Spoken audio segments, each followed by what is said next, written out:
Otro grupo había desembarcado, integrado, entre otros, por el luego general Arnaldo Ochoa Sánchez, Raúl Menéndez Tomaseviche y Ulises Rosales del Toro. Salieron todos huyendo, ¿no? Hay incluso una leyenda de que a Ochoa lo picó una serpiente, todo eso es un cuento, ¿no? Y hubo exiliados cubanos que los combatieron con mucha efectividad.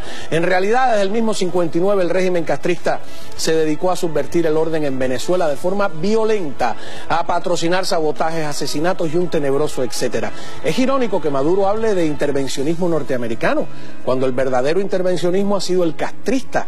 Quienes han mancillado con sus botas invasoras la patria de Bolívar son los imperialistas cubanos. Uno de esos extraños casos donde una nación mucho más pequeña, pobre y desorganizada acosa y logra dominar a una potencia petrolera mucho mayor y mejor preparada. Maduro o Diosdado Cabello son verdaderos traidores a la patria y como tal deberán ser juzgados algún día. Hoy vamos a enumerar algunos de los principales ataques que desde La Habana se han gestado contra la democracia venezolana y contra la paz de sus ciudadanos.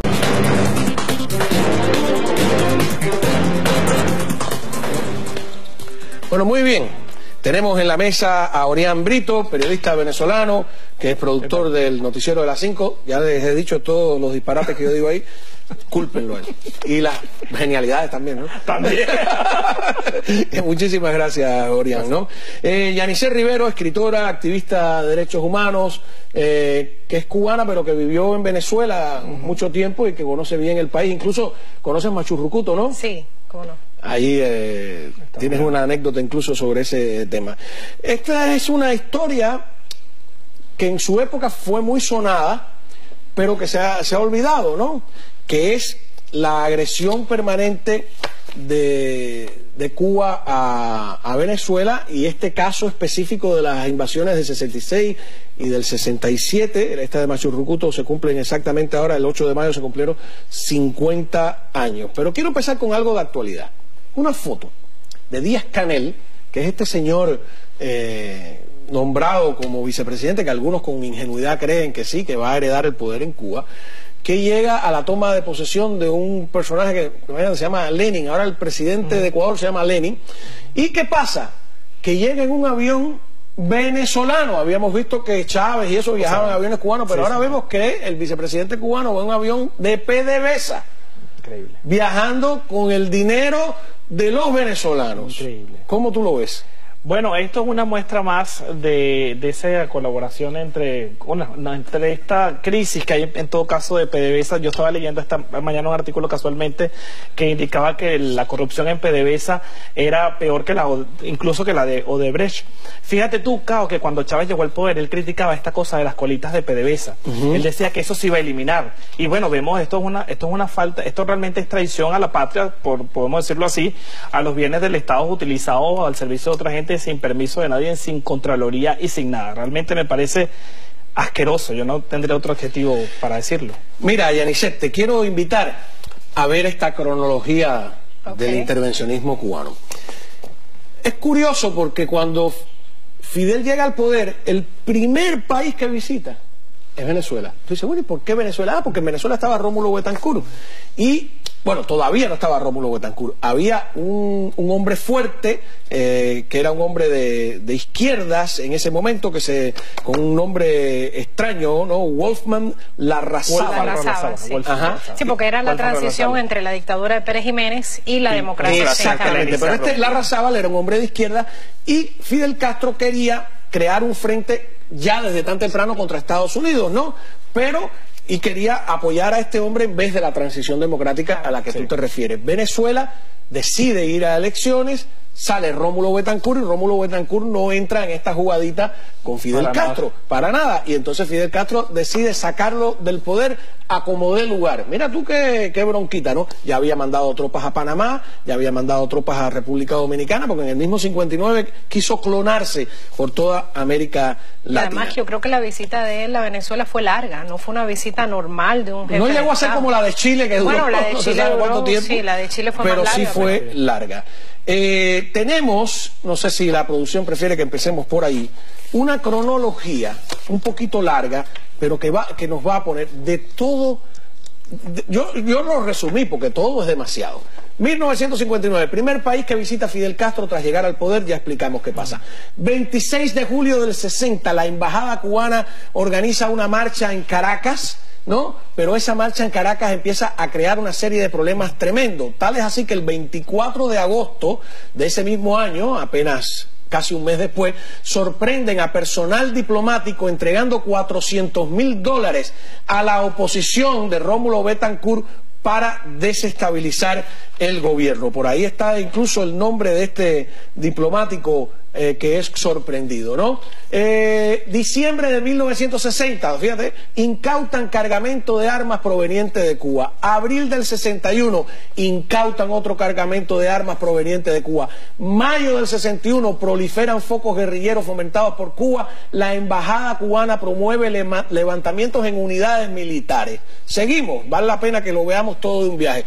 Noviembre del 61, gobierno de Rómulo Betancourt rompe relaciones con Cuba, porque ya fue una cosa descarada, todo esto, levantaron cuarteles, entraron armas, formaron un rollo tremendo. 3 de noviembre del 62, comandos urbanos entrenados en Cuba intentan volar oleoducto y gasoducto en Puerto La Cruz, ola de asesinatos a policías y miembros del ejército.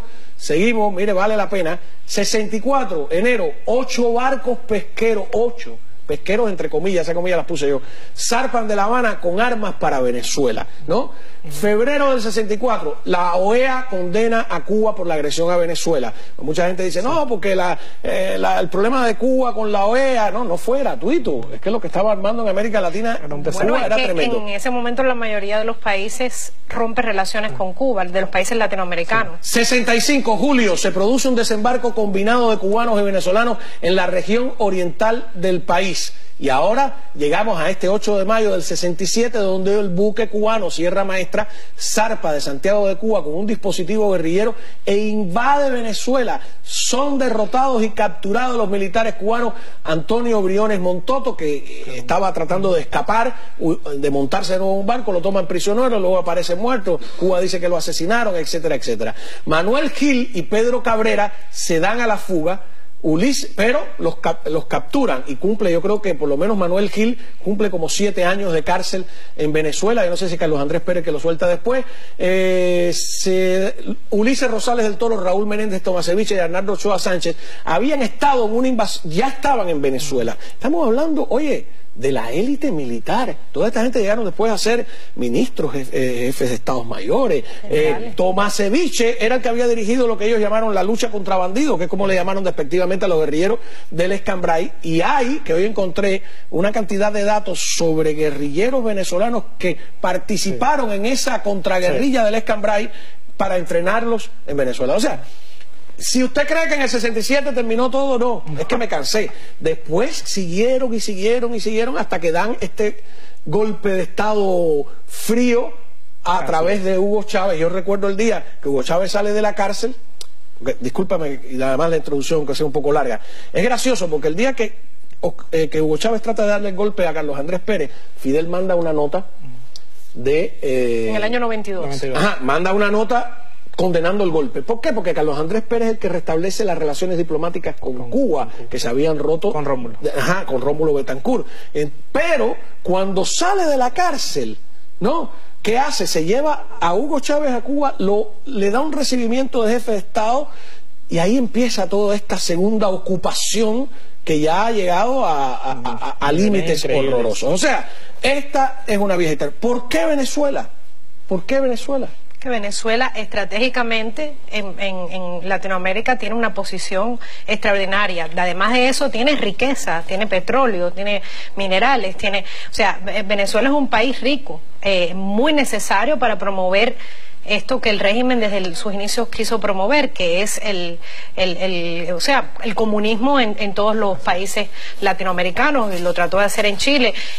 Yo recuerdo, estando en Venezuela, en la universidad, la influencia que se quería ejercer y se ejercía sobre los jóvenes que estaban estudiando periodismo y sociología en la Universidad Central de Venezuela, cómo se promovía descaradamente propaganda castrista en la universidad que se suponía que era autónoma. Yo no entendía cómo es posible que el Partido Comunista de Venezuela tuviera una especie de oficina, de célula en la universidad. Sí. Y era claro la influencia de ellos, y era clara también la influencia de ellos en la prensa. Sí. En ¿Tú conoces Machurucuto?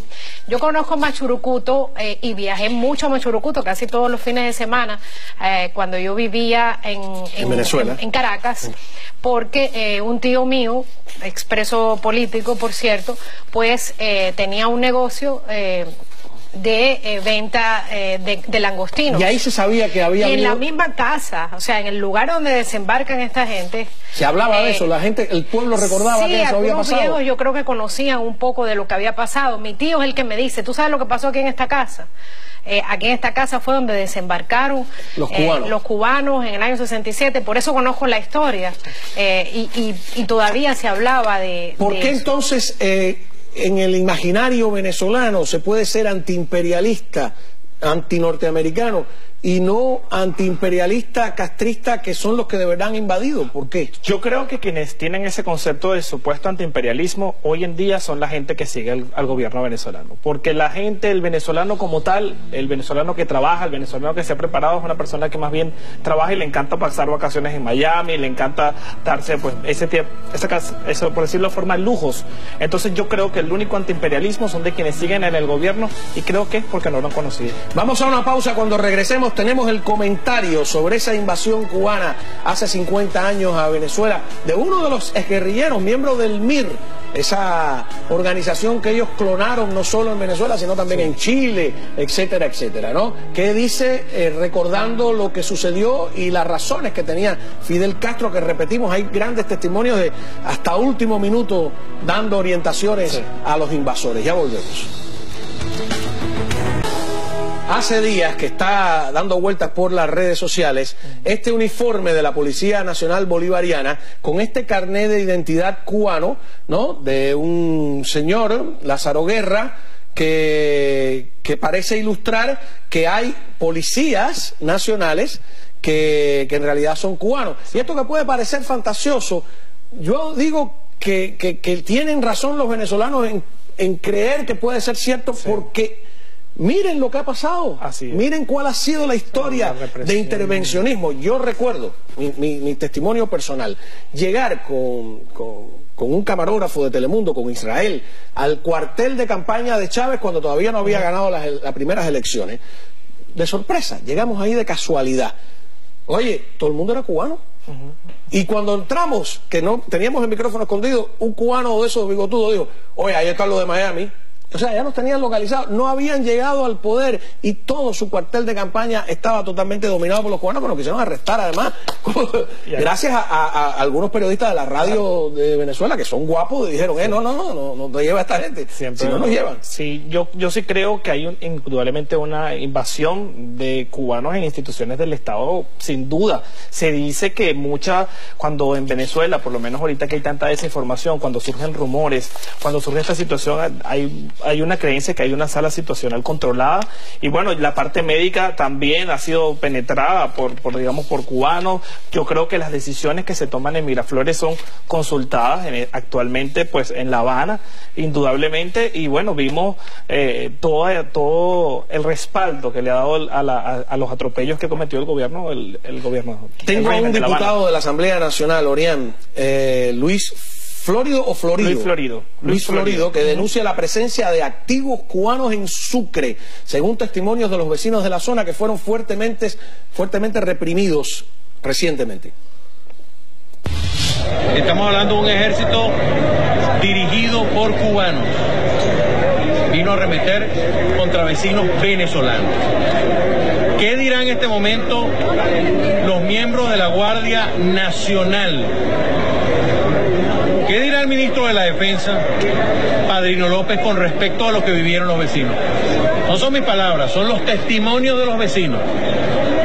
A este ejército que arremetió contra un pueblo desarmado, tenían acento cubano. Dicen también que algunos tenían acento colombiano.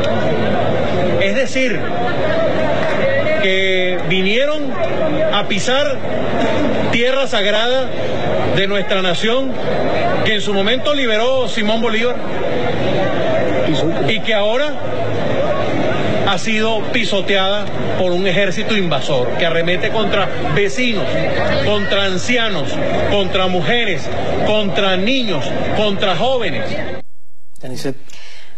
Es realmente vergonzoso. Yo quisiera decir lo siguiente, y lo digo en muchos foros donde participo, y los cubanos amantes de la libertad, los cubanos que fuimos exiliados en Venezuela y que nos amaban cuando llegamos, no soy cubano, sí, adelante, nos querían muchísimo.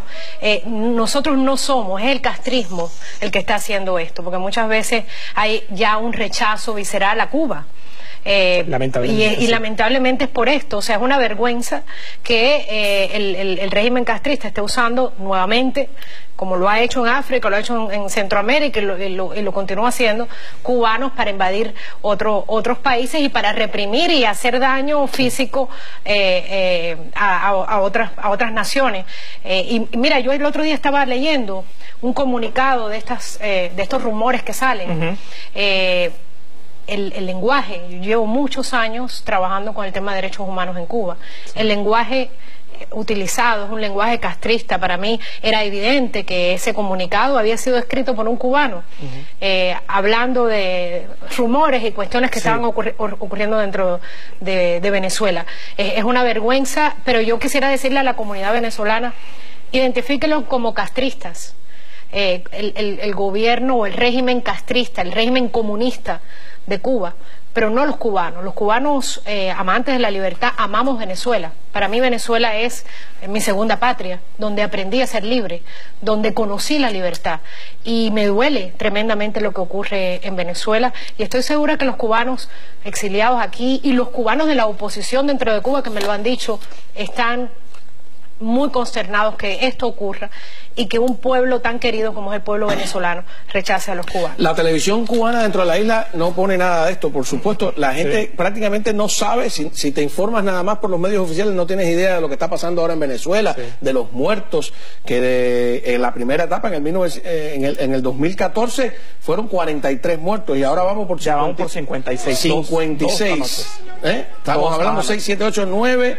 5 y 4, o sea, ahorita llegamos al centenar de muertos. Vamos a escuchar a Héctor Pérez Marcano. ¿Quién es Héctor Pérez Marcano? Un miembro de ese fundador del MIR, exguerrillero de la invasión de Machurucuto, porque hubo venezolanos, ¿no?, que fueron entrenados en Cuba, y que ahora reflexiona sobre lo que Castro siempre ha querido controlar en su país.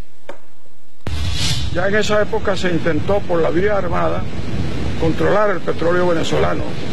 La joya de la corona era Venezuela, y por eso para acá se dieron 2 desembarcos, 2 invasiones, una que se dio por Chichirivichi al mando de Lubin Pekov, y la que se dio por acá, que ha quedado en la historia como la invasión de Machurucuto.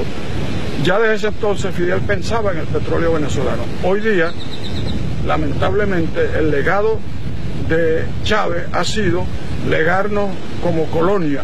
Hoy día somos colonia del Estado cubano, y el petróleo venezolano ha servido como arma política para desarrollar una estrategia de tratar de imponer por otra vía lo que no se pudo en la década de los 60.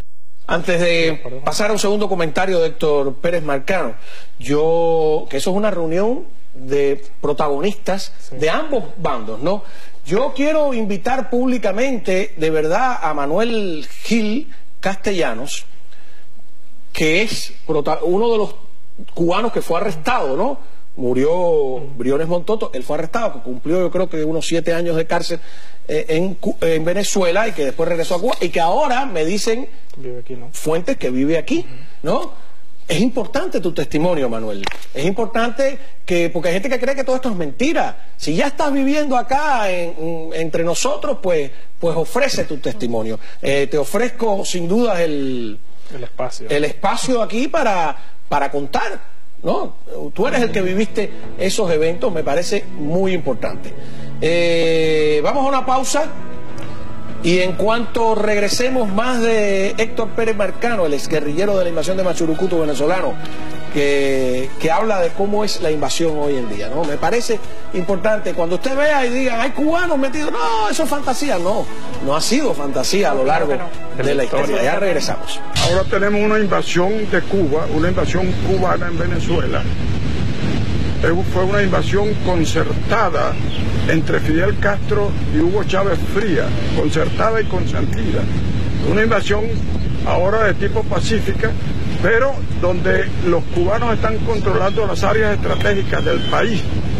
Hay mucha gente que cree que es una exageración cuando yo he afirmado... No es una exageración, ellos están en las playas de Machurucuto, donde hace 50 años hubo una invasión militar con todos estos jerarcas. ¿Qué hay hoy? Bueno, ¿seguimos en las calles? Siguen las calles, protestas, más muertos y más prohibiciones, amenazas a alcaldes opositores y la prohibición a las líneas aéreas de vender boletos a vuelos nacionales a dirigentes opositores. Qué cosa más horrorosa. ¿Así o más democrático? ¿Qué podemos aprender los cubanos de Venezuela?